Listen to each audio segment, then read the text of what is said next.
Hello hi नमस्कार मुझे आपको प्रिय Bunty SS motivate class YouTube channel को आपको बहुत बहुत स्वागत। तो मन के आसी एक बड़ अपडेट जोटा कि कृषक ओडिशा योजना विषय में आपण मान एक गुरुत्वपूर्ण उपहार देवाक जाऊँगी। आपण मैंने ये भिडियो को संपूर्ण भाव में देखते जोटा कि कृषक ओडिशा योजना तरफ जोटा कि आपन को केते टंका मिलवाक जाऊँगी एवं क्यों चाषी लोक मान को मिलवाक जाऊँगी आपण मैंने भिडियो को संपूर्ण भाव में देखले जानीपारे। ता पूर्व जदि भी आम channel SS motivate class YouTube channel को जब प्रथम कर आसी ताले सब्सक्राइब कर दिंतु। तो चलते स्टार्ट करवा कृषक ओडिशा योजना तरफ जोटा कि एक अपडेट आसी समस्त चाषी मैंने कौन करेंगे एवं क्यों चाषी मान को केते टंका मिलवाक जाऊँगी आपण मैंने ये वीडियो को संपूर्ण भाव में देखु जोटा कि आपण मैंने बुझीपारे।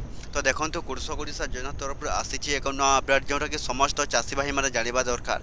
जदि भी जो मैंने कृषक ओडिशा योजना ऑनलाइन अप्लाई करते तो से एक गुरुत्वपूर्ण अपडेट आसी जदि भी आपण मैंने कृषक ओडिशा योजना टंका पाइबा चाहूँगी तो यही दुईटी काम निश्चित भाव में करेंगे। जोटे है प्रथम निजर आपण मैंने कौन करेंगे देखूँ निजर कौन देवे तो आपण मैंने तलक जी निजर रजिस्ट्रेशन करने कहवा जोटा कि कृषक ओडिशा योजना तरफ जदि भी आपण मैंने एंटर जोटा कि एंटर आधार नंबर अच्छे तो आपण मैंने कौन करेंगे ये निजर आधार नंबर दे सारापर आपण मैंने लॉगिन ऑप्शन को क्लिक करेंगे।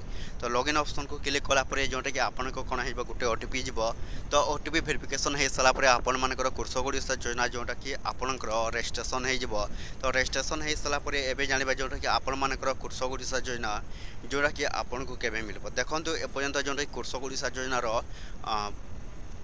बैठक बसी तो बैठक बसले आपन को जणाइबी।